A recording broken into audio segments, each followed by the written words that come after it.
నమో మహద్భ్యో ఋషిభ్యో గురుభ్యో నమః. భగవన్మయమైన సభా సదస్సుకి సవినయ నమస్సులు సమర్పణ చేసుకుంటూ, ఇక్కడ మహర్షి ఎవరి మహర్షి మనకి ఇచ్చినవాడు? వాల్మీక. నిజమే, కానీ వాల్మీకి ఒక మహర్షి ఒక మహానుభావుడికి ఇచ్చాడన్న విషయమే చెప్పారు. కానీ ఆ ఇచ్చిన మహర్షి అగస్త్య భగవానుడు. అందుకు అగస్త్య భగవాన్ నమస్కరిద్దాం. పొందినవాడెవరు? ఎవరైతే ఆదిత్యుడు ఆయనే పొందాడు. అది విశేషం. అంటే శ్రీరామచంద్రమూర్తి ఎవరో కాదు, కేవలం ఆదిత్య మండలాంతర్వర్తైన నారాయణుడే. అది విశేషం. అందుకు భూమికి దిగ్గానే ఆయన మనకు ఆదర్శం చూపించడానికి ఆయన పుచ్చుకున్నాడు. ఎందుకంటే భగవానుడు ఎప్పుడు అవతరించినా మానవ ధర్మాన్ని ఎంత చక్కగా పాటిస్తాడో గీత బాగా దగ్గర ఉండి చదువుకున్న వాళ్ళకి చెప్పనక్కర్లేదు. యజ్ఞదాచరతి శ్రేష్ఠ, మాతృదేవో భవ, పితృదేవో భవ, ఆచార్యదేవో భవ అనే ధర్మాన్ని ఎలా పాటించాడు రామచంద్రమూర్తి? నిజానికి ఆయనకు అమ్మా నాన్న అవసరమా చెప్పండి? అవసరమా? కానీ వచ్చాడుగా లీలగా. ఆ లీలగా రాగానే తల్లిదండ్రుల పట్ల ఎంత భక్తి చూపించాడు, గురువుల పట్ల ఎంత బాధ్యత చూపించాడు. అలాగే మానవుడికి దేవతోపాసన చాలా అవసరం అనే విషయం చెప్పడానికి స్వయంగా ఆయన దేవతారాధన చేశాడు. అది భారతంలో కృష్ణుడు చేస్తాడు, రామాయణంలో రాముడు చేస్తాడు. అయితే రామాయణం మొత్తం కూడా ఆదిత్య శక్తితో కూడినది. ఇది ఒక రహస్యం. అందుకే రామాయణం వేదసమం శ్రాద్ధేషు శ్రావయేద్బుధ అని స్పష్టంగా వాల్మీకి చెప్పారు. ఇది రామాయణం వేదసమం. ఈ వేదసమం అనడంలోనే వేదంలో చెప్పబడ్డవన్నీ ఇందులో ఉన్నాయి. వేదమాత ఎవరు? గాయత్రి. గాయత్రి మంత్రాత్మకం రామాయణం అని ఈ రోజు నేను మీకు కొత్తగా చెప్పక్కర్లే, అనేక మంది రుజువులు చేసి మరీ చూపించారు. గాయత్రి మంత్ర ద్రష్ట ఎవరు? విశ్వామిత్రుడు. రాముడు దశరథుని పుత్రుడు అని అనుకుంటూ ఉన్నారు అయోధ్యవాసులందరూ. దశరథుడు కూడా నా కొడుకు అనే అనుకున్నాడు. కాదయ్యా, రాముడు ఎవరో నాకు తెలుసు అన్నాడు ఒక ఆయన. అహం వేద్మి మహాత్మానం రామం సత్యపరాక్రమం వశిష్ఠ ఏచమే తపసి స్థిత. వశిష్ఠుడికి తెలుసు, నాకు తెలుసు, ఋషులకు తెలుసు అని చెప్పాడు. ఎవరొచ్చి? విశ్వామిత్రుడు. అంటే రాముడిలో ఉన్నటువంటి ఆ నారాయణత్వాన్ని దర్శించిన వాడెవరు? ఎవరు గాయత్రి మంత్ర ద్రష్టో ఆయనే. అక్కడే సూచన ఇస్తున్నాడు. ఈయన ఆదిత్యాంతర్వర్తి అయిన తేజోమయ మూర్తి. అందుకు ఆయన కేవలం దశరథ పుత్రుడిగా ఉండిపోకుండా అవతార ప్రయోజనమైన ఆసురీ శక్తుల వైపు ఆయన్ని నడిపించడం అనే సంధ్యాక్రియ చేసిన వాడు విశ్వామిత్రుడు. సంధ్య అది. సంధ్య అంటే ఆ తొలి సంధ్య. దేనికి? అవతార ప్రయోజనం అనేటటువంటి కార్యక్రమం కోసం ఆ సంధ్యావందనం రాముడి చేత చేయించాడైన. అదే ప్రేరణ. దేవతని ప్రేరేపించాలి. బుద్ధుల్ని ప్రేరేపించే దైవాన్ని మనం ఉపాసనతో ప్రేరేపించాలి. అది విశేషం. మన బుద్ధుల్ని ప్రేరేపించే దైవాన్ని మనం ఉపాసనతో ప్రేరేపిస్తే ఆయన అనుగ్రహం మనకు వస్తుంది. ఆ ప్రేరేపణే విశ్వామిత్రుడు పలికిన సుప్రభాతం. కౌసల్యా సుప్రజారామ పూర్వ సంధ్యా ప్రవర్తతే ఉత్తిష్ఠ నరశార్దూల కర్తవ్యం దైవమాన్నికం. ఇది రహస్యం. సంధ్యోపాస్య అయిన గాయత్రి మంత్ర ద్రష్ట మాట్లాడేది. ఇది ఎవరో కాదండి మాట్లాడుతున్నది. పూర్వ సంధ్యా ప్రవర్తతే అనే మాటే ఒక రహస్యం. ఇది సంధ్యాపాస్య దేవతని తన తపశక్తితో దర్శించిన మహర్షి పలుకుతున్నాడన్న విషయం మర్చిపోవద్దు. అందుకే అది వాల్మీకి రామాయణంలో పలకబడి ఇప్పటికీ 7 కొండల స్వామి సప్తాశ్వరథమారూఢం వలె సప్తగిరియందు ఉన్నటువంటి ఆ స్వామి తన మేలుకొలుపు పాటగా పలికించుకుంటున్నాడంటే ఏమంత రహస్యం ఉందో ఎవరికి తెలుసు? అందుకు సంధ్యోపాస్య అయిన గాయత్రిని దర్శించిన విశ్వామిత్రుడు రాముణ్ణి ప్రేరేపించడానికి మొదట పలికినది ఉత్తిష్ఠ అంటూ ఎలా పలికారో అదే విధంగా చివరకు మళ్ళీ రావణ సంహారానికి ముందుగా మరి ఒక మహర్షి వచ్చి అదే తత్వాన్ని ఆదిత్య హృదయ రూపంలో పలికిస్తున్నాడు. అది అక్కడ నుంచి ఇక్కడికి వస్తే ఈ విస్తరించిన మొత్తం తత్వం కూడా ఆదిత్యుల తత్వము. ఇది ఆదిత్య హృదయము. అందుకే రామాయణమే ఆదిత్య హృదయం. రామాయణంలో ఆదిత్య హృదయం కాదు. ఈ రహస్యం ఇంకా రేపు విప్పబడుతుంది. ఆదిత్య హృదయాన్ని పారాయణ చేయడం అంటే సర్వదేవతలని ఉపాసించడం. ఆదిత్య హృదయం జాగ్రత్తగా చదివితే సర్వదేవతలు ఇందులో ఉన్నారన్న విషయం తెలుస్తుంది. అందుకు అత్యంత శ్రద్ధతో రేపు మనం అగస్త్య మహర్షి అనుగ్రహించిన గాయత్రీ విద్య ఆదిత్య హృదయం అని తెలుసుకుందాం. అయ్యా, గాయత్రి నేను చేయొచ్చా చేయకూడదా, ఇది ఫస్ట్ క్వశ్చన్. ఎక్కడికి వెళ్ళినా సమాధానం చెప్పడానికి మేము అవస్థపడే ఎనకాట ప్రశ్న ఇది. వద్దన్న చెయ్యాలని బుద్ధి ఎక్కువ కలియుగంలో పుడుతుందిట. చెయ్యాలన్న వాడికి చెయ్యాలనిపించుట. వాళ్ళు కనిపిస్తుంటారు మహానుభావులు. చెయ్యరా అని చెప్పినా పాపం వద్దురా అన్నా చేస్తూ ఉంటారు వీళ్ళు.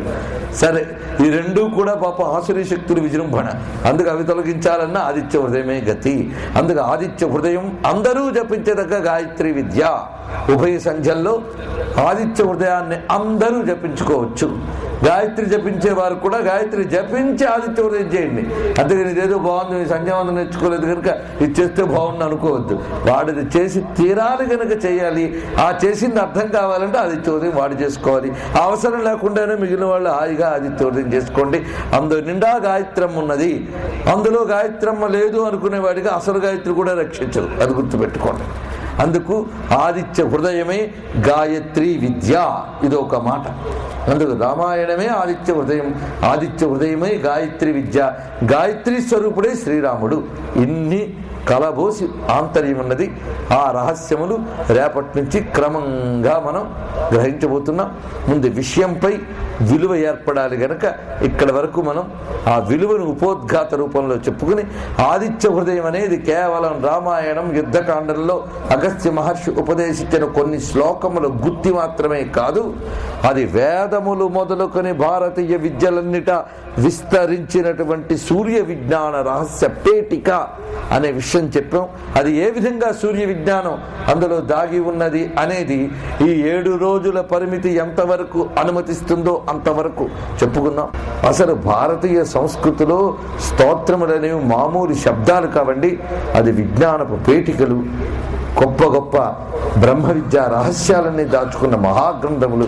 అందుకు అటువంటి శ్రద్ధతో ఆదిత్య హృదయంలో ఉన్న వెలుగుని ఆదిత్యుడు మనకు ప్రకాశింపజేయుగాక అని ఆయన్ని శరణు వేడుతూ, నమః సవిత్రే జగదేక చక్షుషే జగత్ప్రసూతి స్థితినాశహేతవే త్రయీమయాయ త్రిగుణాత్మధారిణే విరించి నారాయణ శంకరాత్మనే. ఈ ఆదిత్య హృదయం మనం ప్రధానంగా వాల్మీకి రామాయణంలోంచి తీసుకున్నప్పటికీ ఆదిత్య హృదయ అంశం మాత్రం కేవలం ఈ స్తోత్రంలోనే పరిమితమై కాలేదు. ఇది వేదము నుంచి ఎలాగ విస్తృతంగా ఉన్నదో నిన్న ప్రస్తావించుకుని, బహుపురాణముల్లో అనేక శివ సంబంధమైన స్తోత్రముల మాదిరిగానే ఆదిత్య స్తోత్రం చెప్పబడుతూ ఉన్నది. ఈ ఆదిత్య స్తోత్రములలో ఈ ఆదిత్య హృదయం ఒకటి. అంటే అనేక పురాణాదుల్లో చెప్పబడిన వాటి వలె ఇందులోనూ వస్తున్నది. అన్ని పురాణాల్లోనే ఆదిత్యతత్వం చెప్పారు.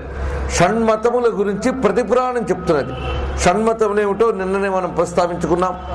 సౌర, శాక్త, వైష్ణవ, గణాపత్య, స్కాంద, శాక్తేయములు అని ఈ షణ్మతములు సంబంధమైన విషయములు ప్రతి పురాణం మనకి ప్రస్తావిస్తున్నది.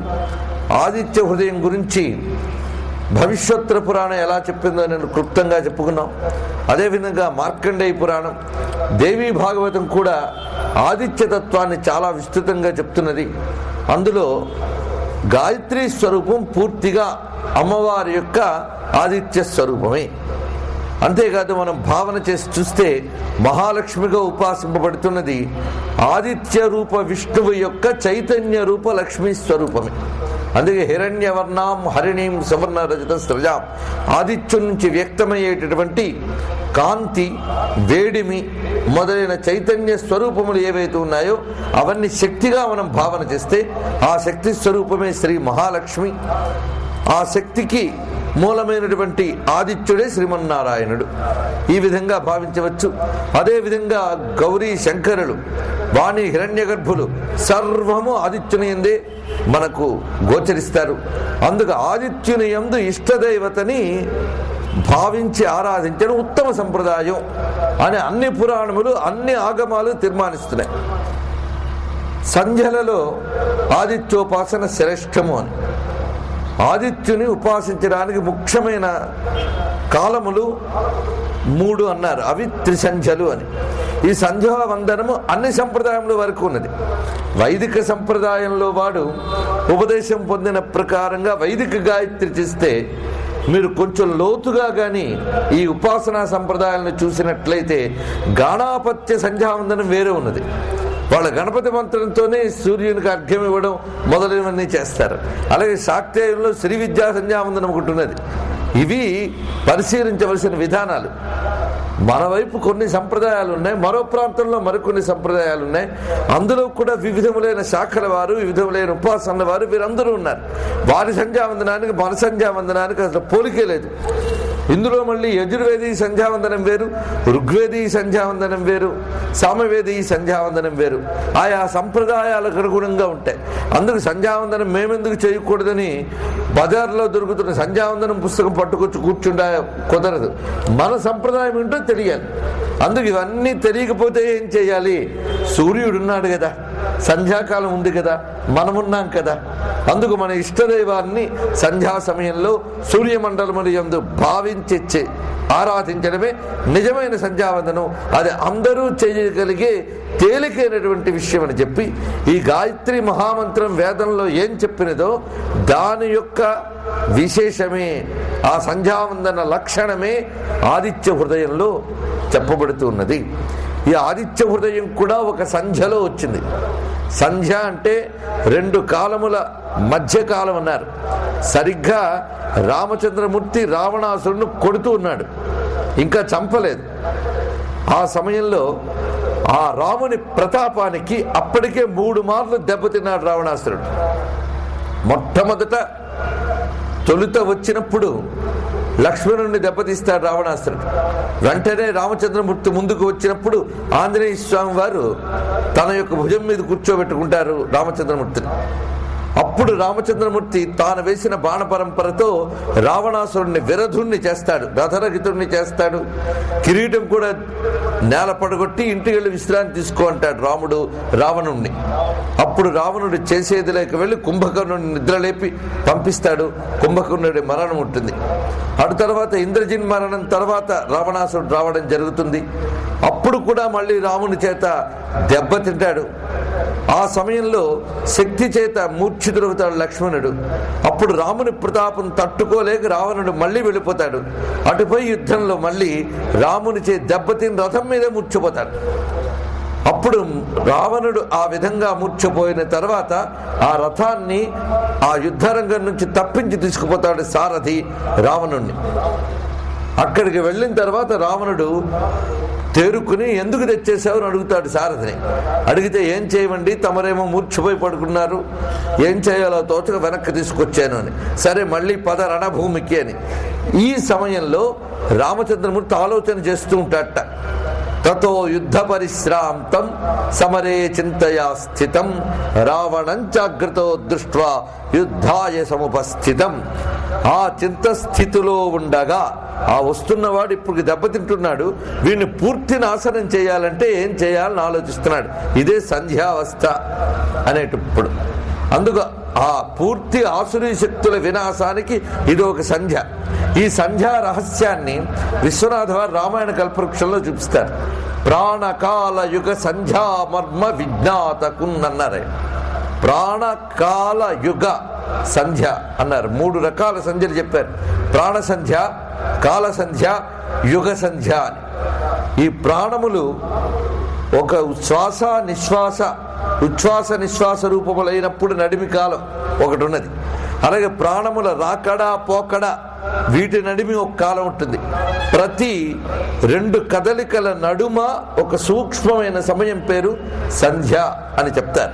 అలాగే 2 ఆలోచనల నడుమ ఏ ఆలోచన లేని అత్యంత సూక్ష్మ కాలానికి సంధ్య అని పేరు. ఇది ధ్యాన స్థితిలో అనుభవం అవుతుంది.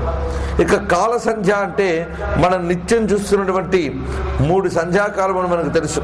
ప్రాతః సంధ్య, మధ్యాహ్న సంధ్య, సాయం సంధ్య. ఈ సాయి సంధ్యల్లో సంధ్యావందనం గాయత్రితో చేయడమే కాకుండా త్రికాలముల యందు అగ్నిహోత్రారాధన కూడా మనకు చెప్పబడుతున్నది. ఈ త్రికాలాలు ఎవరిని ఆధారం చేసుకుని మనం పెట్టుకున్నాం? సూర్య భగవాన్ ఆధారంగా చేసుకునే పెట్టుకున్నాం కదా. ఇందాక రకరకాల సంప్రదాయం చెప్పుకున్నాం. ఇన్ని సంప్రదాయాలు సంధ్యావందనాలు చేస్తున్నారన్నాం, కానీ ఈ సంధ్యావందనం అనేది వాళ్ళు ఆయన్ని ఆధారం చేసుకునే చేస్తున్నారు కదా. అంటే దీని అర్థం ఏమిటి? వారు ఆ సంప్రదాయంలో ఆ సూర్యుల్లో తమ దేవతను ఆరాధిస్తున్నారు. అందుకు సూర్యారాధన ఏం మారలేదండి. అదే సూర్యుణ్ణి వారి యొక్క దేవతా స్వరూపంగా భావిస్తున్నారు. దీన్ని బట్టి మనకు అర్థం ఏంటవుతున్నది? మనం ఎందరం ఎన్ని రకాల దేవతల్ని ఆరాధిస్తున్నా సూర్యుని ఎందే ఆరాధిస్తున్నాం. అందుకు ఇక్కడ సంధ్యావందన విషయం చెప్పడానికి ఇది ప్రస్తావించడం జరిగినది. రామచంద్రమూర్తి కూడా అటువంటి సంధ్యాస్థితిలో ఉన్నాడు. అంటే ఇది మామూలుగా కనబడేటువంటి ప్రాతర్మధ్యాహ్న సాయం సంధ్యలు కాదు, ఆసురీ శక్తుల్ని నాశనం చెయ్యబోతున్న సంధ్యా సమయం అని అర్థం. ప్రయత్నము ఫలము ఈ రెండిటి నడుమ ఉన్నటువంటి సంధ్యాస్థితి. అందుకు రామచంద్రమూర్తి కూడా ఆలోచనలో ఉంటూ ఈ ఆసురీ శక్తిని ఎలా నాశనం చేయాలి అని ఆలోచిస్తున్న సమయంలో అక్కడికి అరుదించాడు మహర్షి అగస్త్యుడు. రామచంద్రమూర్తి గమనమంతా ఋషుల ప్రకారం నడిచింది అని మనం రామాయణం బాగా పరిశీలిస్తే తెలుస్తుంది. మొట్టమొదటి మహర్షి విశ్వామిత్రుడు. ఆయన కదా రామచంద్రమూర్తిని తీసుకువెళ్ళి ప్రేరేపణ చేశాడు. భగవాన్ శక్తిని లోకరక్షకునికి ఉన్ముఖంగా ప్రేరేపించేవాడే ఋషి. బాగా గుర్తుపెట్టుకోండి, దైవశక్తిని లోకరక్షణకు ఉన్ముఖంగా ప్రేరేపించేవాడు ఋషి. మంత్రము ద్వారా, ఉపాసన ద్వారా ప్రేరేపిస్తాడు ఋషి, తన దర్శన ద్వారా, సాధన ద్వారా. అదేవిధంగా రామచంద్రమూర్తిని ఆ ప్రచోదనం చేసిన దానినే మనం కౌసల్యా సుప్రజారామ అనేటువంటి శ్లోకంలో నిన్న వ్యాఖ్యానించుకున్నాం. అక్కడి నుంచి మీరు గమనించుకుంటూ వస్తే ఆయన వనవాస ఆరంభంలో మళ్ళీ మరొక మహర్షి తారసపడతాడు, భరద్వాజుడు మొదట. అక్కడి నుంచి వరుసగా మీకు ఆయన అటు వెళ్ళి శరభంగుడు ఉంటాడు అంటాడు, అక్కడ శరభంగుడు మహర్షి. ఆ తర్వాత సుతీక్ష్ణుడు. ఒక్కొక్కరు చెప్తూ వెళతారు, ఇటు వెళ్ళు అటు వెళ్ళని. అలా వెళ్ళగా క్రమంగా అగస్త్య భ్రాత, అటు తర్వాత మళ్ళీ అగస్త్యుడు అక్కడ కనబడతాడు. వనవాసంలో అంటే అరణ్య కాండలో రామచంద్రమూర్తి పేరు చెప్పి వెతుక్కుంటూ వెళ్ళిన మహర్షి ఒక్కడే. మిగిలిన వాళ్ళందరూ తారసపడ్డారు, కానీ ఆయన ఫలానా మహర్షి ఎక్కడున్నాడు అంటూ వెతుక్కుంటూ వెళ్ళిన మహర్షి ఒక్కడే, ఆయన అగస్త్య మహర్షి. ఆయన ఒక్కరినే వెతుక్కుంటూ వెళ్ళాడు, ఎక్కడున్నాడు అగస్త్యుడు, ఎక్కడున్నాడు అగస్త్యుడు అని. ఆ అగస్త్యుల వారి దర్శనంతో అగస్త్యుడు నారాయణుడు తనకిచ్చినటువంటి ధనస్సుని వాటిని ఇచ్చేట. ఆయనకు ఎందుకు ఇచ్చాడు నారాయణుడు? ఏమో, ఈయన బాణాలు వేసుకుంటూ కూర్చుంటాడు అగస్త్యుడు. ఆయనకు ఎందుకు ఇచ్చాడంటే తాను రాముడిగా రాబోతున్నాడు, అప్పుడు తన చేతిలో పెట్టుకుని ముందే ఇచ్చుంటాడనమాట. అది విశేషం. అందుకు ఆయన విష్ణువునకు అంటే రామరూపుడైన విష్ణువునకు అందజేశాడు. మన దగ్గర ఎవరో కొంత డబ్బు ఇచ్చి అవసరం వచ్చినప్పుడు వచ్చి తీసుకుంటానులే అన్నట్టు ఆ రూపంలో అగస్త్యుని వద్ద ఉంచిన విష్ణువు ఈ రూపంలో వచ్చి తీసుకున్నాడనమాట. ఆ విష్ణువు యొక్క ధనువుని అక్షయ తూణీరముల్ని అగస్త్యుని చేతుల మీదుగా తీసుకువెళ్ళాడు.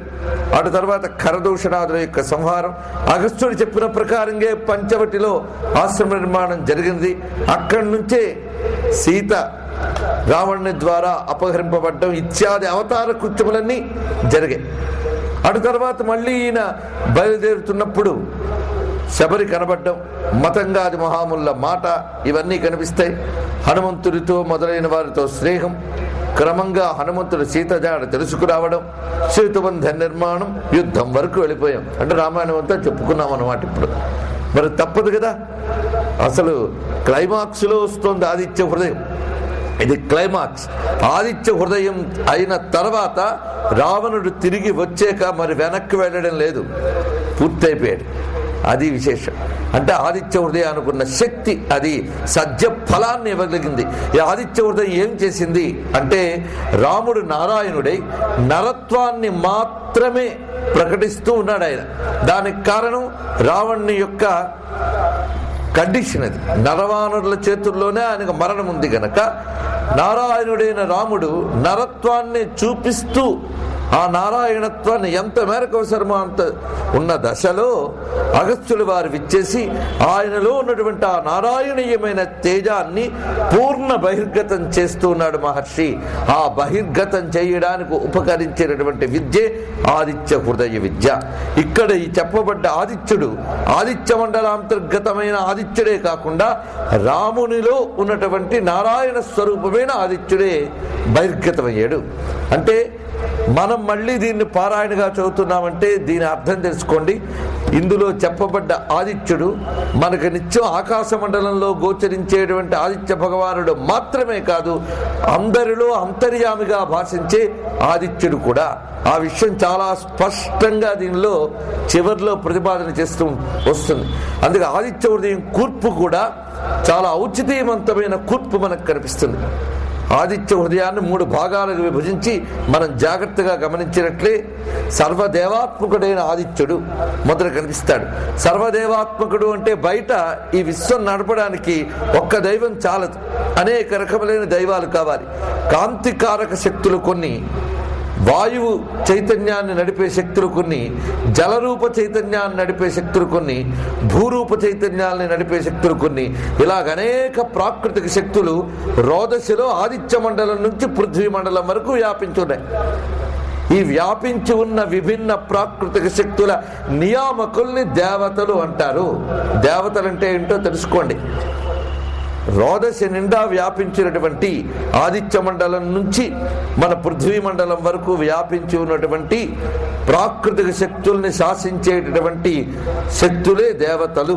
ఈ దేవతలందరూ ఆయన యొక్క కిరణముల నుంచి ప్రసరిస్తూ ఉన్నటువంటి వారు. అందుకు సూర్యుడిని ఇక్కడ సర్వదేవాత్మకుడు అని ప్రారంభించి చెప్తారు. ఇది బయట ఉన్న ఆదిత్యుల వర్ణన. మనలో సర్వదేవాత్మకుడు అంటే సర్వ ఇంద్రియముల యందు ప్రసరించి ఉన్నటువంటి చైతన్య స్వరూపుడు అని చెప్పారు. అది క్రమక్రమంగా ఇంద్రియాల నుంచి తీసుకువెళ్ళి మనోబుద్ధుల ద్వారా కూడా వెళ్ళి చిట్ట చివరికి వాటికి కూడా అతీతంగా ఉన్నటువంటి అంతర్యామి అయినటువంటి ఆదిత్యుడిని చూపిస్తారు ఇక్కడ. అలాగా బయట ఉన్న ఆదిత్యునికి లోపల ఉన్న ఆదిత్యానికి సమన్వయం చేసి చిట్ట చివరికి చేరవలసినటువంటి ఆత్మజ్ఞానం ఏదైతే ఉందో దాన్ని సిద్ధింపజేయడమే ఆదిత్య హృదయం యొక్క పరమార్థం.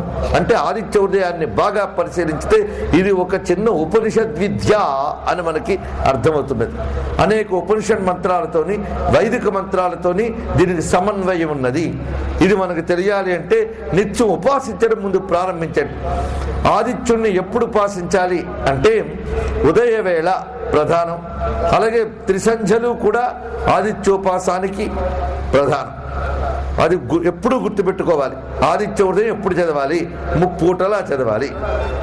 అందులో ఉదయ వేళ చాలా ముఖ్యం. అందరికీ ఉదయం చాలా ముఖ్యం కదండి. అందుకు ఉదయ వేళ ఆదిత్యోపాసన చాలా విశేషం. అందుకు కాలం తీసుకుని వీలైనన్ని మార్లు ఆదిత్య ఉదయాన్ని పారాయణ చేసి అందులో శబ్దాలని నిరంతరం మననం చేసుకోవాలి. అంతేగాని నోటికి ఆదిత్య ఉదయం వచ్చేస్తూ ఉంటే అయ్యో రాత్రిపూట చదవకూడదేమోనంటే ఆదిత్య ఉదయం నోరు మూసుకొనక్కర్లే. ఎందుకంటే సూర్యుడు రాత్రి కూడా ఉంటాడు. ఆయన లేనప్పుడు మనం లేము, ఆయన లేనప్పుడు మనం లేము. ఎందుకంటే సూర్యుడిని కప్పిపెట్టేవాడు కానీ సూర్యుడిని దాచిపెట్టేవాడు కానీ ఎవ్వడూ లేడు. ఆత్మతత్వం అంతా సూర్యతత్వంలో సమన్వయం అవుతుంది. సూర్యునికున్న ఉదయాస్తమయములు కేవలము మాయాకల్పితములే తప్ప ఆయన ఉదయం లేదు, అస్తమయం లేదు. ఈ మాట చెప్తే ఇదేదో తెలియక చెప్తున్నాడు అని ఎవరు అనరు విజ్ఞానం తెలిసిన వాళ్ళు. ఎందుకంటే సూర్యుడికి ఉదయం లేదు, అస్తమయం లేదని మనకు తెలుసు. అది కేవలం గ్రహగమనముల రీత్యా మనకు అనిపిస్తున్నదే తప్ప సూర్యునికి ఉదయం లేదు, అస్తమయము లేదు. అది అందరికీ తెలిసినదే. మరి ఉదయాస్తమయములు మనమున్న స్థితి బట్టి చెప్పబడ్డాయి. అందుకు వేదం ఉదయిస్తున్న సూర్యుడిని ఆరాధించు అంటే సూర్యుడు వెళ్ళేవాడు కాదు, వచ్చేవాడు కాదు కదా. మరి వచ్చే సూర్యుడిని ఆరాధించమని అని చెప్పడం ఏమిటి అంటే ఆయన వెళ్ళేవాడు కాదు, వచ్చేవాడు కాదు. కానీ నువ్వు ఆయన నుంచి ఉదయ రూపంలో పొందుతున్నావు, అస్తమయ రూపంలో మరుగవుతున్నావు.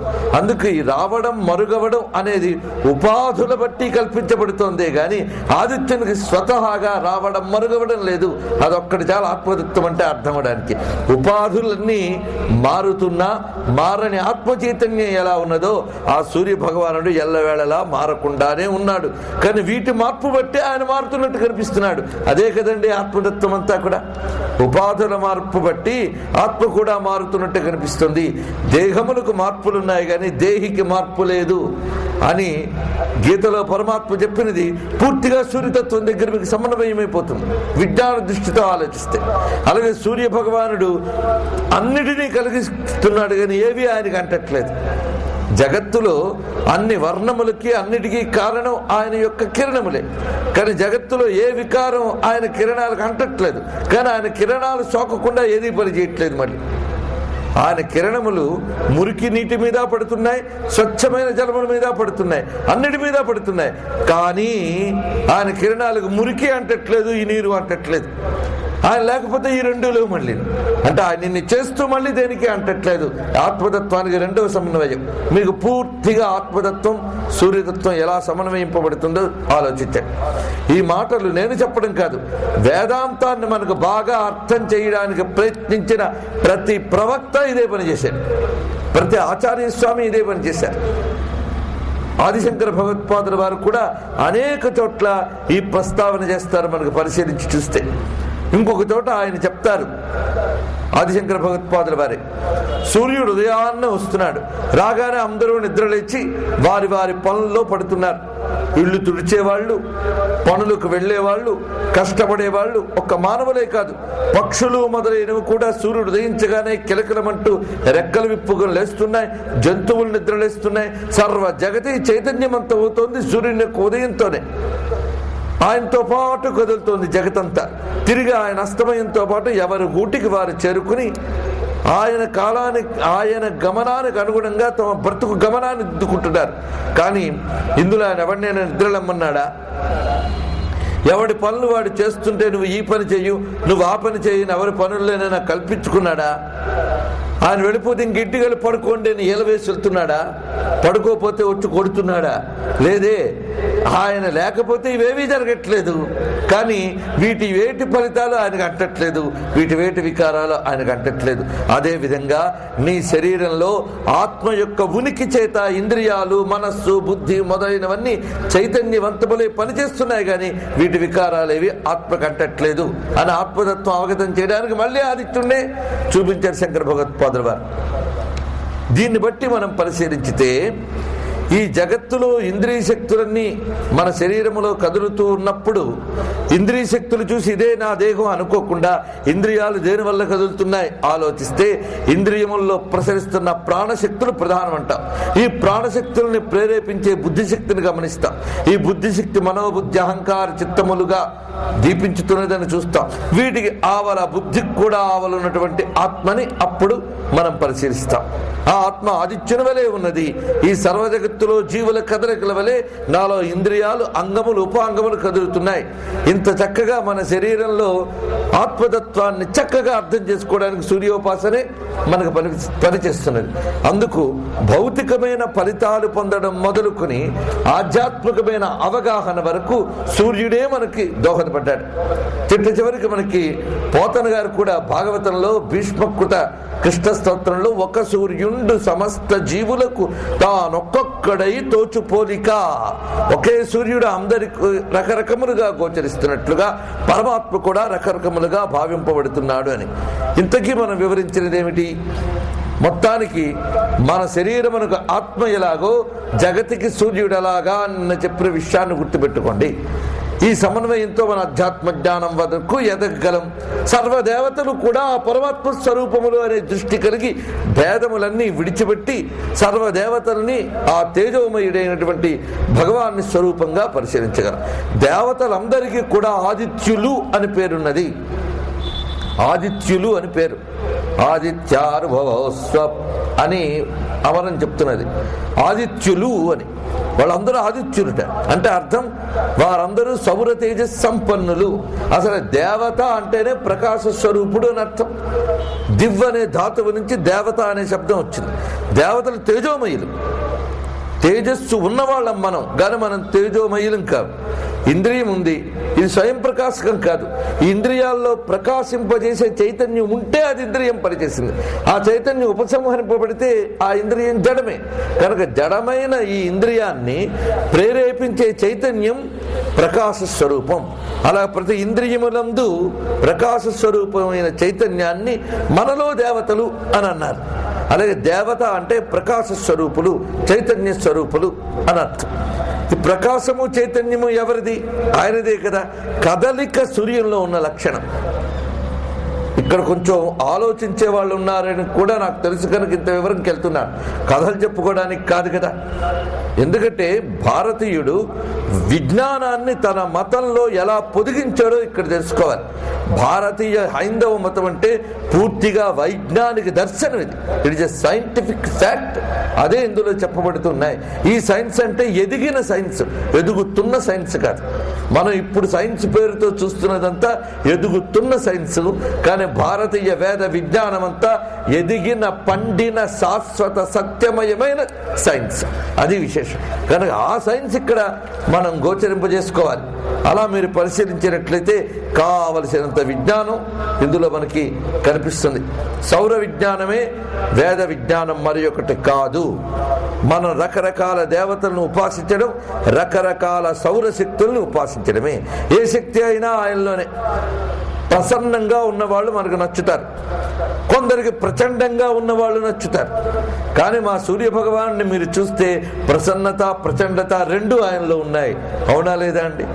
అందుకు ప్రసన్నుడు ఆయనే, ప్రచండు ఆయనే, ఉగ్రుడు ఆయనే, సౌమ్యుడు ఆయనే. సర్వదేవతా లక్షణములు అందులో గోచరిస్తూ ఉన్నాయి. ఆ ప్రసన్నతగా ఉంటే కొన్ని పనులు జరుగుతాయి, ప్రచండంగా ఉంటే మరికొన్ని పనులు జరుగుతాయి. రెండు ఉండాలి. అందుకు ఒక మహారాజుకి ఉండవలసిన లక్షణములు ఇవి. ధర్మపాలకుల పట్ల ప్రసన్నంగా ఉంటాడు ఆయన, అధర్మకారకుల పట్ల ప్రచండంగా ఉండి శిక్షిస్తాడు ఆయన. అందుకు నిజమైన రాజు, నిజమైన పాలకుడు ఎవరయ్యా అంటే మళ్ళీ ఆ జగదీశ్వర లక్షణం సూర్యుల్లోనే కనిపిస్తుంది. అంటే సర్వజగత్ శాసకుడైన పరమేశ్వరుడు తనని తాను దర్శింపజేయడానికి సూర్యమండల రూపంలో ఉన్నాడు. అందుకే మన వాళ్ళు ఏం చేశారు? ఆదిత్య మండలాంతర్వర్తి అయినటువంటి పరమ పురుషునే కీర్తిస్తున్నారు వివిధమైన పేర్లతో. ఈ మాట మనకి ఏకం సత్ విప్రా బహుధా వదంతి అనే మాటని అందరూ కోట్ చేస్తుంటారు ఇంచుమించు. హైందవ మతం మీద కాస్త అవగాహన ఉన్న ఎవరైనా ఏకం సత్ విప్రా బహుధా వదంతి అనే మాట ఇంచుమించు ఇక్కడున్న అందరికీ తెలుసని నేను అనుకుంటాను. వివేకానంద గారు కూడా హైందవ మతం గొప్పతనం ఒక్కటే చెప్పారు ఆయన. అది చెప్పడం వల్లే మొత్తం ప్రపంచం హైందవ మతం వైపు తిరిగింది. వివేకానందకి దాసోహం ఉంది. అదేమిటి? ఏకం సత్విప్రా బహుధా వదంతే చెప్పాడు, ఇంకేం చెప్పలేదు. అది చెప్పడానికి ఆయన శివ మహిమ్న స్థుతిలోంచి ఒక శ్లోకం, భగవద్గీతలోంచి ఒక శ్లోకం తీసుకున్నారు. ఏ యథా మాం ప్రపద్యంతే తాం తథైవ భజామ్యం. మొత్తంగా ఆయన ప్రస్తావించింది ఏంటంటే హైందవ మతము అంటే ఇదే నీకు దారి, లేకపోతే నశించిపోతావు అనకుండా నువ్వు ఏ దారిలో వచ్చినా ఈ లక్ష్యానికే చేరుతావు అని చెప్పిన గొప్పతనం హిందూ మతానికి ఉంది అని చెప్పడం వల్లనే అన్ని మతాలు హిందూ మతానికి దాసోహమన్నాయి. అది మనం మర్చిపోయి మళ్ళీ ఆ సమన్వయాన్ని కాదంటే మరి ఏం చూసి హిందూ మతాన్ని గౌరవించాలంటాడు వాడు. ఏది చూపించి హిందూ మతం గొప్పతనం ఇది అన్నామో అది మనం కాపాడుకోవాలి అంటే ఈ పరస్పర భేద దృష్టుల్ని మనం విడనాడాలి. అది తత్వం స్పష్టంగా చెప్పబడుతున్నది. అందుకే ఏకం సత్ విప్రా బహుధా వదంతి మాట ఎందులోదో తెలుసా మీకు? అది ఋగ్వేదంలో సౌర మంత్రంలోనే చెప్పారు. అది సూర్యుడికి సంబంధించిన మంత్రంలోనే ఏకం సత్ విప్రా బహుధా వదంతి అని చెప్పారు. సత్ అంటే ఉన్నది అని అర్థం, ఉన్నది ఆయనే. అందుకే ఆదిత్య సత్యం అనే ఒక మంత్రం మనకు కనిపిస్తుంది. సత్యస్వరూపుడు ఆదిత్యుడు. నారాయణుడు కూడా తన సత్యమైన తేజస్సుని ఆదిత్యుని యందు ఉంచుతాడు, లిఖితం చేసి చూపిస్తాడు. మళ్ళీ జగత్తంతా లీనం చేసుకున్నప్పుడు, దాన్ని లీనం చేసి మళ్ళీ బహిర్గతం చేసినప్పుడు ధాత యథాపూర్వమకల్పయత్ అని మనకు కనిపిస్తున్నది. అందుకే ఆదిత్యుని యందు కనిపిస్తున్నది సత్యమైన పరమాత్ముని యొక్క తేజస్సు. అందుకు ఏకం సత్ విప్రా బహుధా వదంతి. విప్రులు అంటే మేధావులైన వారు, జ్ఞానులైన వారు, విశేష ప్రజ్ఞ కలిగిన వారు విప్రులు. వారు అనేక విధాలుగా చెప్తున్నారు అంటే ఆ శక్తి అనేక విధాలుగా పనిచేస్తుందన్న విషయం వాళ్ళకి తెలుసు. మనం ఒక దీపం వెలిగిస్తే ఆ దీపం నుండి వెలుగొస్తుంది అని మాత్రమే అంటాం. అలాగే సూర్యుడి నుంచి మనం పొద్దుటే కాంతి వస్తుందండి సూర్యుడి నుంచి అనుకోవడం మూర్ఖత్వం. సూర్యుడి నుంచి ఎన్నొస్తాయో మనకు పొందడమే తప్ప అవి మనకు తెలియవు. అది అమ్మ పెట్టే కూరలో ఎన్ని విటమిన్స్ ఉన్నాయో తిని సంపాదించడమే తప్ప అవేమో తెలియని పిల్లవాని వలె మనం కూడా ఆ సూర్యుడి ద్వారా మనకు ప్రసరించే శక్తులు అనేకాలు ఉన్నాయి. వాటిని భారతీయ మహర్షి దర్శించి ఆ శక్తి విశేషాలని బహురూపములతో బహు దేవతలుగా కీర్తించాడు. అందుకే మిత్ర, వరుణ, పూష, భగ, సుపర్ణ, గరుత్మాన్ ఇవన్నీ కూడా సూర్యపరమైన అర్థాలు ఇస్తాయి.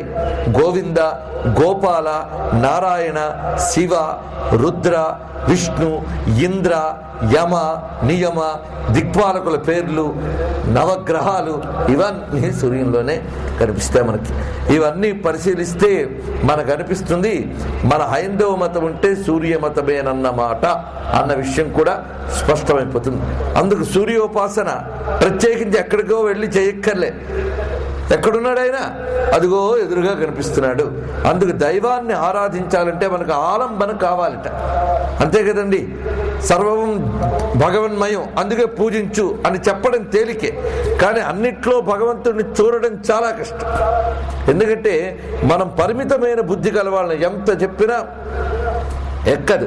సర్వవ్యాపకమై ఉన్నది ఒక మహా చైతన్యం, దాన్ని ఉపాసించుంటే వినడానికి చాలా బాగుంది, అనుకోవడానికి బాగుంది, కానీ మన అనుభవంకి వచ్చేటప్పటికి మాత్రం భిన్న దృష్టి సహజం. మనకి ఏం చేస్తాం? ఆ కారణం చేత మనకు ఒక దైవభావానికి ఒక ఆలంబన కావాలి. మనకి ఒక విగ్రహము, ఒక ఆలయము, ఇవన్నీ కావాలి. అందుకే మహర్షులు సర్వవ్యాపకమైన నిర్గుణమైన పరమాత్మతత్వాన్ని చెప్పిన భారతీయ మహర్షులే విగ్రహాలను కూడా ఆరాధించమని చెప్పారు.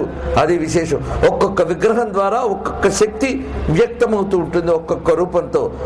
అందుకు విగ్రహారాధన ఏదో కల్పితం కాదు, దాని సైన్స్ దానికి ఉంది. విగ్రహారాధన కూడా ఒక సైన్సే, దాని సైన్స్ దానికి ఉన్నది.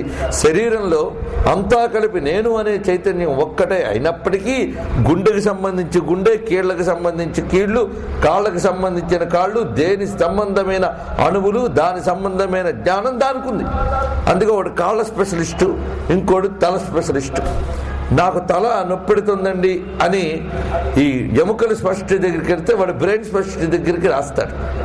అయితే వీడి బ్రెయిన్ స్పెషలిస్ట్ గనక వాడు కాళ్ళకి చెప్పలేకపోయాడు గనక కాళ్ళు వేరు బ్రెయిన్ వేరు అని బ్రెయిన్ ఉన్నవాడు ఎవడు అండ కదా. అదంతా ఒకటే చైతన్యమైన ఏ అవయవ లక్షణం దానికి ఉన్నట్లే ఒకటే ఈశ్వర చైతన్యమైన ఒక్కొక్క రూపంలో ఒక్కొక్క శక్తిని ప్రకటిస్తాడు. ఇది ఒక్కటి అర్థమైతే మనం ఇన్ని దేవతలనే అర్థం చేసుకోగలం, అన్ని దేవతల్లో ఉన్న ఒక్క దైవాన్ని కూడా అర్థం చేసుకోగలం. ఆ సమన్వయమే ఏకం సత్ విప్రా బహుధా వదంతి అనే దాంట్లో కూడా మనకు తెలుస్తున్నది. అయ్యా మీరు ఆదిత్య హృదయం చెప్పకుండా ఈ తత్వం అంతా చెప్తున్నారంటే ఇది ఆదిత్య హృదయం అవునో కాదో నేను ప్రత్యేకించి చెప్పక్కర్లేదు. ఇవంతా కూడా తర్వాత అగస్త్యుడు చెప్పబోతున్న మాటలే నేను చెప్పబోతున్నా. సర్వదేవాత్మకో యేష, అది ఆదిత్య హృదయంలోదే కదా. అక్కడ కూడా ఇవన్నీ మళ్ళీ నేను చెప్పనక్కర్లేకుండా ముందే చెప్పాను అనుకోండి. ఇలాగా సర్వ సమన్వయం అక్కడ గోచరిస్తూ ఉంటుంది మనకి. ఇలా సర్వదేవతాత్మకుడైన ఆదిత్యుణ్ణి ప్రతిమయందు భావించుట ఒకటి. ప్రతిమా శాస్త్రం వేరే ఉంది. భారతీయ ప్రతిమా శాస్త్రం మిగిలిన వాళ్ళల్లా ఒక నమ్మకం కోసం పెట్టుకునే సింబల్ కాదు. బాగా గుర్తుపెట్టుకోండి. వాళ్ళకు ఒక సింబల్ ఉందండి, మనకు సింబల్ ఉంది. అంతటా దైవం ఉన్నాడు, విగ్రహాలు పూజించకూడదని చెప్పే వాళ్ళకే ఎక్కువ ప్రార్థనాలయాలు ఉన్నాయి. అదే ప్రార్థన మనకి. వాళ్ళు కూడా పాపం పటాలు పెట్టే వాటికి కొబ్బరికాయలు కొట్టించే ఈ మతాలను మార్చడాలు మొదలెట్టారు. ఎందుకంటే మన స్వభావాలు మారవని వాళ్ళకి తెలిసి వాళ్ళే ఇటు మారుతూ మనల్ని మార్చుతున్నామన్న భ్రమలో మనల్ని అటు కాకుండా ఇటు కాకుండా చేస్తూ తిరుగుతున్నారు వాళ్ళు మొత్తానికి. ఏదో జరుగుతుంది, వాళ్ళు మారుతున్నారో మనల్ని మార్చుతున్నారో. ఒకటి నిజం ఏంటంటే వాళ్ళు అటుకీ కాక ఇటుకీ కాక అయ్యి మనల్ని ఇటుకీ కాక అటుకీ కాక చేస్తూ ఉన్నారు. ఆ పరిస్థితి మనకు అక్కర్లేదు. మన సృష్టి అయిన సంప్రదాయ పరంపరలో ఉన్నాం, అది తెలుసుకుని మనం ప్రవర్తించాలి అని చెప్తూ మొదట ప్రతీకోపాసన అని చెప్పుకున్నాం. ప్రతీక యందు ఆరాధించుట, ఇది ఒక పక్షమైన ఉపాసన. అతి సామాన్యుడికి కూడా ఈ భావం అర్థమైపోతుంది, ప్రతీక యందు ఆరాధించడం. ఇంకా అంతకంటే ఉత్కృష్టమైన ఉపాసన అగ్ని యందు ఉపాసించుట. ఇది ఆది నుంచి ఉన్నది మన దేశంలో. అగ్ని యందు దేవతని ఆరాధించడం, అదే యజ్ఞము అనే పేరుతో హోమాగ్నిని రగుల్చుతాం. ఎలాగోలో నిప్పు పెట్టి పూజించడం కాదు కదా.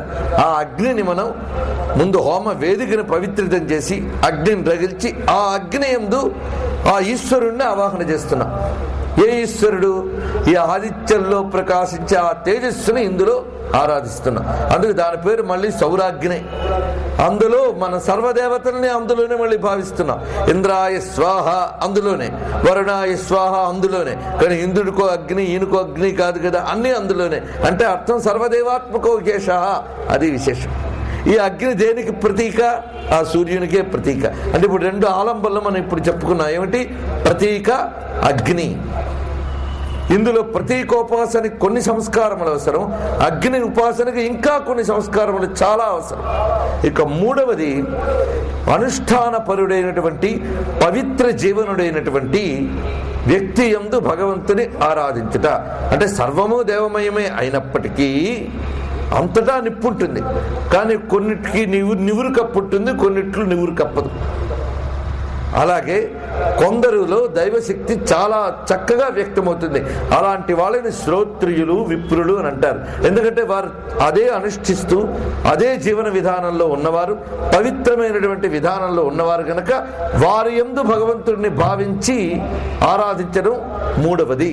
అంటే శ్రోత్రియుని యందు, బ్రహ్మనిష్ఠుని యందు భగవంతుని భావించి ఆరాధించడం. దీన్ని విప్రారాధన అంటారు. బ్రాహ్మణ ప్రియ అని చెప్పడం అంటే అర్చనకు యోగ్యుడు, దానానికి యోగ్యుడైన బ్రాహ్మణుడు ఎవరు అనడానికి మన వేదం చాలా చెప్తున్నది. కొన్ని లక్షణాలు అవసరం. అది ఉన్న విప్రుణ్ణే వీడు యోగ్యంగా చూసుకోవాలి. కేవలం జన్మమాత్ర ద్విజత్వం ఉన్నదే, అది ఒక మేరకు అర్హత, కానీ అంత చాలదుట. సంస్కారము, సాధన మొదలైనవి కల విప్రుని యందు ఆరాధించడం మూడవది అని చెప్పుకున్న ప్రతీక, అగ్ని, విప్రుడు.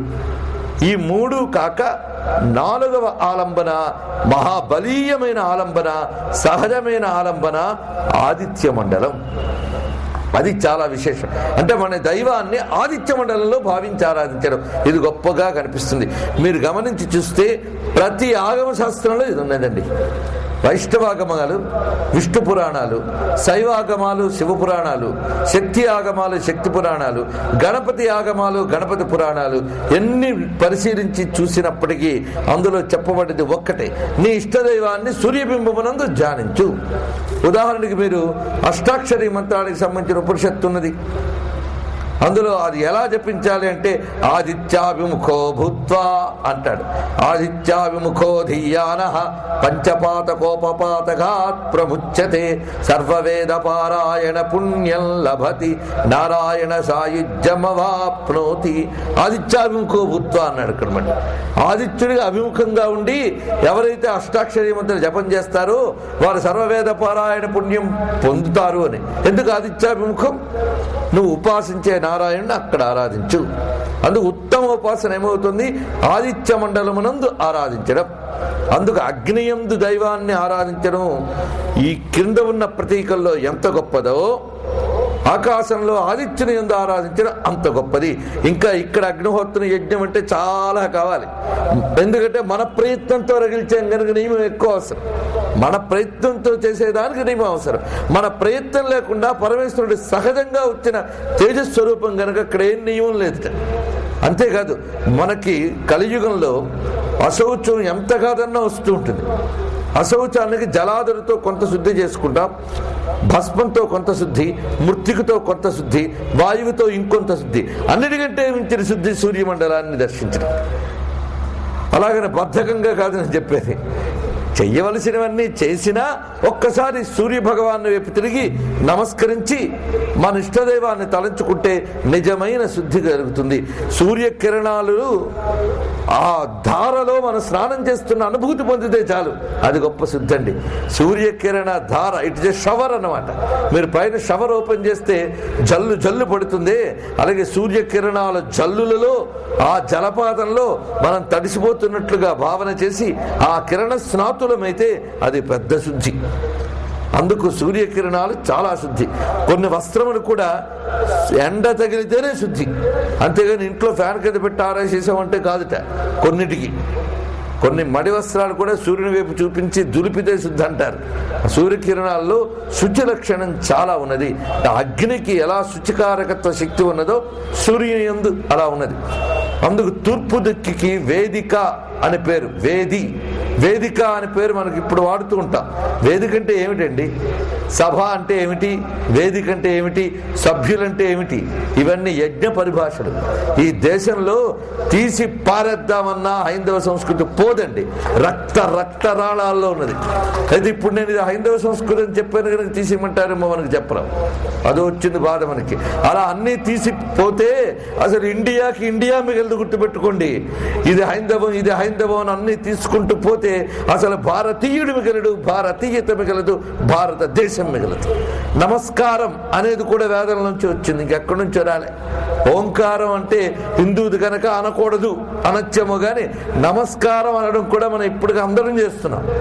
నమస్కారం ఇండియాకి సింబల్ కదా, హాయ్ హలో కాదు కదా. ఇక్కడ నమస్కారం ఇండియన్ సింబల్ అంటే అర్థం. నమస్కారం కూడా వేదాల్లో పంచప్రణవాల్లో ఒకటి. నమస్కారం ఎక్కడి నుంచి వచ్చింది? వేదం నుంచి వచ్చింది. అలాగే సభ, సభ్యులు, వేదిక, ఈ మాటలన్నీ వేదముల్లో వచ్చాయి. యజమాని అనే మాట కూడా వేదానికి సంబంధించింది. యజ్ఞము చెయ్యవాడు యజమాని. యజ్ఞములో అగ్ని రగిల్చే చోటు ఏదైతే ఉందో అది వేది. ఆ వేది ఏది అంటే తూర్పు దిక్కుకి వేది అని పేరు. తూర్పు దిక్కుకి వేది అని పేరు. ఆ వేది యందు రగిల్చిన అగ్నిహోత్రం సూర్య భగవానుడు. అందుకే వేదిషత్ అని ఆయన పేరున్నది. వేదిషత్ అని, వేదిషత్ అతిదిద్దరోనసత్ అని. వేదిషత్ అనడంలో ఆ వేది యందు ఉన్నవాడు అంటే తూర్పు దిక్కున ప్రకాశించుతున్నటువంటి ఆ భాస్కరుణ్ణి చక్కగా కీర్తించండి. ఈ విధంగా మనకి ఆ సౌరమండలమునందు ఆరాధించడం సంప్రదాయం. ఆ ఉదయ సూర్యుని యందు వారి అభిష్ట దైవాన్ని ఆరాధించడం. అలాగే పద్మపురాణంలో శివుడు చెప్పిన మాట మన శివతత్వం చెప్పుకున్నప్పుడు చెప్పుకున్నాం ఒకసారి. శివుడు చెప్తాడు అమ్మవారితో ఏమని, నన్ను అనేక లింగముల యందు ఆరాధించడం గొప్పదే, కానీ సూర్యలింగమునందు నన్ను ఆరాధించడం ఇంకా గొప్పదన్నాడు. అసలు మన శివుణ్ణి ఆరాధించినప్పుడు లింగమునందే ఆరాధిస్తాం. లింగం అనగానే ఒక గోళాకృతిలో ఉన్నదే. మరి గోళాకృతిలో ఉన్న లింగం పొద్దుటే అందరికి కనిపిస్తోందా లేదా?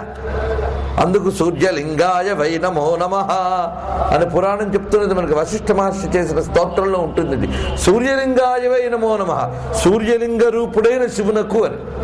ఈ మాట చెప్పగానే మాకు శివుడు అంటే పడదు కనుక సూర్యలింగం అనవండి అంటే అది వేరే విషయం. ఇక్కడ సూర్యుడు కూడా శివస్వరూపుడు అని చెప్తే జ్యోతిష్ శాస్త్ర రీత్యా సూర్యునికి అధిష్టాన దైవంగా మనకు రుద్రుడిని చెప్తారు, అది విశేషం. అలా మనం చూసినప్పుడు ఆదిత్యంచ శివం విద్యాత్, నిన్ననే మనం చెప్పుకున్నాం శివం ఆదిత్య రూపిణమని. ఆ మాట శివుడు అమ్మవారికి చెప్తూ, ఎవరైతే సూర్యమండలమునందు నన్ను ఆరాధిస్తారో వారు నాలో ప్రవేశిస్తారు అంటే వారు సాయుధ్య మోక్షాన్ని పొందుతారు. ఎలా పొందుతారంటే గృహపతి యథా అన్నాడు అక్కడ శివుడు.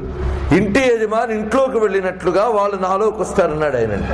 ఇంటి యజమాని ఇంట్లోకి ఎలా వెళ్తాడు? భయపడుతూ బెరుకుతూ, ఇంట్లో వాళ్ళు ఏమనుకుంటారో అని వెళ్ళడు. చనవుగా మే కమిన్ సార్ అనుకుండా లోపలికి వెళ్తాడు. ఎక్కడ? తన ఇంట్లోనే అలా వెళ్ళగలడు. అదేవిధంగా ఎవరైతే సూర్యమండలంలో నన్ను ఆరాధిస్తారో వారు నాతో సాయుధ్యాన్ని పొందుతారన్నాడు. అది తనలోకి ప్రవేశిస్తారట. తనలోకి ప్రవేశించడమే సాయుధ్యం. తన దగ్గర కూర్చుంటే సామీప్యం, తన లోకంలో కూర్చుంటే సాలోక్యం, తనలా కూర్చుంటే సారూప్యం. అందుకు సాయుధ్యం అనేటువంటిది పూర్ణ భగవత్తన్మయత్వం అంటే అభిన్నతాభావం అని అర్థం. అదే అహం బ్రహ్మాస్మి స్థితి, అది విశేషం. నాలోకి ప్రవేశిస్తారు అంటే వారు అహం బ్రహ్మాస్మి అనేటువంటి అద్వైత అద్వైత సిద్ధిని పొందుతారు. తత్వమసి, అహం బ్రహ్మాసి, ప్రజ్ఞానం బ్రహ్మ, ఇటువంటి మాటలు ఏవైతే ఉన్నాయో తన లక్ష్యమైనటువంటి స్థితిని వాళ్ళు పొందుతున్నారు. మహావాక్యముల యొక్క లక్ష్యాన్ని వాళ్ళు పొందుతున్నారు, బ్రహ్మజ్ఞాన సంపన్నులవుతున్నారు అని శివుడు పద్మపురాణంలో స్పష్టంగా చెప్పిన విషయం. ఇవన్నీ కూడా ఆదిత్య ఉపాసనే ప్రధానమని చెప్తున్నాయి. అలాగే అమ్మవారి ఆరాధనలో కూడా ఆ భానుమండలంలో ఉన్న అమ్మవారిని ఆరాధించే విధానం కూడా చెప్పబడింది. భానుమండల మధ్యస్థ మొదలైన నామాలు మనకు సూచిస్తున్నాయి. అలాగే భైరవి, భగమాలని, మార్తాండ భైరవారాధ్య, ఇవన్నీ కూడా మనం చూస్తే అది కూడా ఆసురీ శక్తుల్ని సంహారం చేసేటువంటి ఆదిత్య శక్తులు విశేషమే. అమ్మవారి యొక్క ప్రతాప గాథ అంతా కూడాను ఆసురీ శక్తుల్ని వినాశం చేసే ఆదిత్య శక్తుల విశేషమే. ఆదిత్య శక్తుల్నే దేవతలు అన్నారు, ఆసురీ శక్తుల్నే రాత్రి అని, చీకటి అంటున్నాం. అందుకే తమసోమ జ్యోతిర్గమయ, చీకటి నుంచి వెలుగు వైపు నడిపించు. వెలుగంటేనే సూర్య భగవానుడు. అందుకే అజ్ఞానం నుంచి, అవిద్య నుంచి జ్ఞానమునకు వెళ్ళాలి అంటే నా వెలుగు ఎవరి స్వభావమో ఆయన్ని ఆరాధించాలి. అందుకు ఇప్పుడు ఎన్ని చెప్పుకున్నాం మనం? ప్రతీక, అగ్ని, శ్రోత్రియుడు, వన్య మండలం, 4 మండలములు చెప్పాం. అసలు ఇవన్నీ చెయ్యగా చేరుకునే అసలు మండలం ఏంటంటే నీ హృదయ మండలం. అదయ్యా ఈశ్వరుని యొక్క అసలు ఆదిత్య మండలం. అక్కడికి చేరు. అక్కడ దహరాకాశమునందు భాషించేటటువంటి అంతరాదిత్య మండల ఉపాసనే ఆదిత్యుడు. అక్కడ ఆత్మస్వరూపుడై ప్రకాశిస్తున్న వాణ్ణి చూడు. ఆ విషయం అహమాత్మ గుడాకేశ సర్వభూతాశయ స్థిత అహమాదిత్యం మధ్యంచ భూతానామంతయేవచ అని చక్కగా చెప్పబడుతున్నది కదా. ఆ తత్వమే ఇక్కడ మనకి అవగతమవుతుంది. హృదయ మండలంలో భాషించే ఆదిత్యుడిని తెలుసుకోవడమే. అందుకే ఆదిత్య అనే మాట పూర్తిగా ఆత్మకి ఎలా అన్వయించబడుతుందో చెప్పాలంటే ఇప్పుడు ఆదిత్య హృదయంలో ఉన్నాం గనక ఆదిత్య అనే శబ్దానికి అర్థం తెలుసుకుందాం. ఇప్పుడు దితి, అదితి అని ఇద్దరున్నారు కదా. దితి రాక్షసుల తల్లిట, అదితి దేవతల తల్లి. వీళ్ళిద్దరూ కూడా కశ్యపుడు భార్యలే. అంటే వెలుగు గాని చీకటి గాని ఒకే తేజస్సు వల్ల వచ్చినవే. రాత్రికి కూడా ఎవరి వల్ల ఏర్పడుతుంది? రాత్రి కారకుడు కూడా సూర్యుడు అని మంత్రం ఉంది. అది లోతుగా ఆలోచిస్తే అర్థమయ్యే విషయం అనుకోండి. మొత్తానికి కశ్యప అనేది కూడా సూర్యుని పేర్లలో ఒకటి. మన కశ్యప ప్రజాపతికి ఇంతమంది భార్యలు అని చెప్పబడుతుంది. వారిలో ఒక్కొక్కరికి అనేక మంది సంతానం. కద్రువుకి సర్పములు కలిగాయని, వినతకి పక్షులు కలిగారని, ఇంకా సరమ అనే ఒక ఆమెకు మరికొన్ని జాతులు కలిగాయని, సురభీదేవికి గోవులు కలిగాయని, ఇలా చెప్పబడుతూ సృష్టిలో మనం చూసేటువంటి సర్వ జంతుజాతములు, పక్షిజాతములు, వృక్షజాతములు ఇవన్నీ కశ్యపుని భార్యల వల్ల కలిగాయి. అంటే మన పురాణాలన్నీ ఏమిటండి? కశ్యపుడు అనగానే మనం మనిషిని భావిస్తాం. ఆయన గారికి ఇంతమంది భార్యలు, ఒక్కొక్కరి నుంచి చెట్లు పుట్టలు పుట్టే అంటే వినడానికి కొంచెం హాస్యాస్పదంగా ఉంది అంటాం. కానీ దేవతల్ని మనలా భావించడం ఒక వికారం. కశ్యప అంటే అది కూడా సూర్య సంబంధమైన శక్తే. ఇక్కడ సూర్యుని యొక్క ఉదయ కథని మనం చెప్తున్నాం. నేను ముందే చెప్పాను, ఆదిత్య హృదయాన్ని ఆధారం చేసుకుని భారతీయ మహర్షుల ఆదిత్య విజ్ఞానం చెప్పడానికి ఇక్కడ కూర్చున్నాం అని. కశ్యప అనే మాటకి సూర్యుడే అర్థమని వేదం చెప్పింది. పశ్యక కశ్యపో భవతి అని. పశ్యక ఏవ కశ్యప అన్నది. పశ్యకుడు, పశ్య అనే శబ్దం చాలా మందికి కొంచెం సంస్కృతంతో పరిచయం ఉన్న వాళ్ళకి తెలుసు కదా.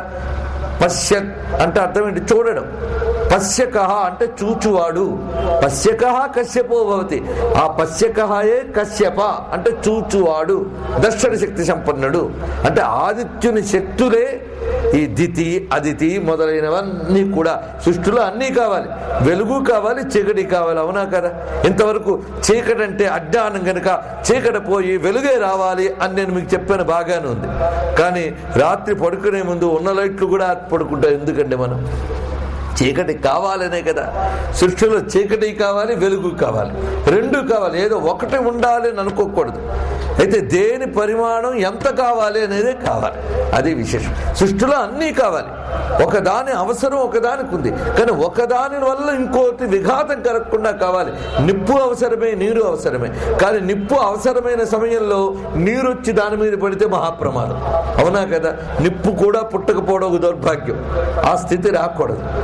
అలాగే నీరు అవసరమైన సమయంలో ఆ నీటి క్రింద నిప్పుండి నీరు లేకుండా చేయకూడదు. అది రెండు అవసరమే జగత్తులో. ఇవన్నీ కూడా ఆయన నుంచే వచ్చాయి, అది తెలుసుకోవాలి. అందుకే కశ్యపుని నుంచే ఈ రకరకములైన శక్తులన్నీ వచ్చాయి.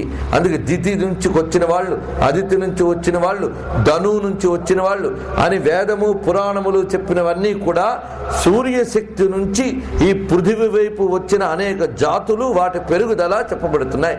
సూర్యశక్తి నుంచి ప్రాణాన్ని, అన్నాన్ని, ఐశ్వర్యాన్ని పొంది మీరు నేను ఎలా బ్రతుకుతున్నామో సర్వ జంతుకోటి అలాగే బతుకుతాం. రాయి రప్ప కూడా సూర్యుని నుంచే శక్తిని పొందుతుంది. నీరు, నీటిలో ఉన్న జంతువులు, భూమిలో ఉన్నవి కూడా సూర్యుని వల్లే బ్రతుకుతున్నాయి. భూమిలో ఉన్నవి సూర్యుని వేడిమిని గ్రహించి తయారవుతున్నాయి. భూమి ఉపరితలంలో కొన్ని తయారవుతాయి, అవి సూర్యుని నుంచి కొంత శక్తిని తీసుకువెళ్తాయి. ఆ సూర్యుని నుంచి వేడిమి భూగర్భంలో ప్రవేశిస్తున్న కొద్దీ అనేక లేయర్స్ ఏర్పడతాయి. ఒక్కొక్క లేయర్లో ఒక్కొక్క రకమైన ఉన్నాయి. అందులో కొన్ని లేయర్స్లో క్రిములు ఉంటాయి, కొన్ని లేయర్స్లోకి దిగితే తైలములు తయారవుతాయి. ఈ తైలములను కలిగించే శక్తి కూడా సూర్య కిరణాల్లో ఉందిట. ఆ కిరణాలని గ్రహించేటటువంటివి భూమిలో ఉన్న మన శరీరం కూడా ఆ తైలమును యొక్క సంబంధమైన కిరణాలు గ్రహిస్తాయి. గ్రహించడం వల్లే మనకు ఒళ్ళంతా జిడ్డు పట్టిందని ఎండలోంచి వస్తే అంటాం. ఆ జిడ్డు కలిగించే లక్షణం కిరణాల్లో ఉంది. అలాగే పువ్వులు, విత్తనాలు ఇవన్నీ కూడా తైలాన్ని పొందుతున్నాయి. కాబట్టే మళ్ళీ వాటి నుంచి మనం తైలం తీస్తున్నాం. సన్ఫ్లవర్ నుంచి ఆయిల్ తీస్తున్నాం, వేరుశనగ నుంచి నూనె, పప్పు ధాన్యాల నుంచి నూనె, ఇవన్నీ నూనెల్ని తీయడం కూడా కనిపిస్తున్నది కదా. ప్రతి దానిలోనూ ఈ తైల లక్షణం వెళుతుంది. కానీ భూగర్భంలో ఉన్న కొన్ని ఇంకా ఎక్కువ తైలాన్ని గ్రహిస్తాయి. అందుకే దుంపల్లాగా కింద మొలకెత్తే మొలక ధాన్యాల్లో అనేకమైన తైలములు తయారయ్యేవి కనిపిస్తాయి. ఇంకా అడుక్కు వెళితే మరికొన్ని తైలాలు తయారవుతాయి, అవి సముద్ర గర్భంలో మొదలైన వాటిని. వీటిని మళ్ళీ మనం ఇంధనంగా వాడుతున్నాం. మీరు ఆలోచించండి, ఇంధనంగా వాడుతున్నామా లేదా? అంటే పెట్రోలు మొదలైనవన్నీ ఎవరు తయారు చేస్తున్నారండి? భూమిలో ప్రవేశించినటువంటి సూర్యకిరణముల వేడిమి చేత భూమి యందు, సముద్ర గర్భాదుల యందు, జలగర్భాల్లో ప్రవేశించిన వేడిమి చేత ఇవన్నీ తయారవుతున్నాయి. వీటిని తయారు చేసేటటువంటి సూర్య కిరణముల పేర్లే మిత్ర అని. ఆదిత్య హృదయంలో ఉన్న వెలుగుని ఆదిత్యుడు మనకు ప్రకాశింపజేయుగాక అని ఆయన్ని శరణ వేడుతూ, నమః సవిత్రే జగదేక చక్షుషే జగత్ప్రసూతి స్థితినాశహేతవే త్రయీమయాయ త్రిగుణాత్మధారిణే విరించి నారాయణ శంకరాత్మనే.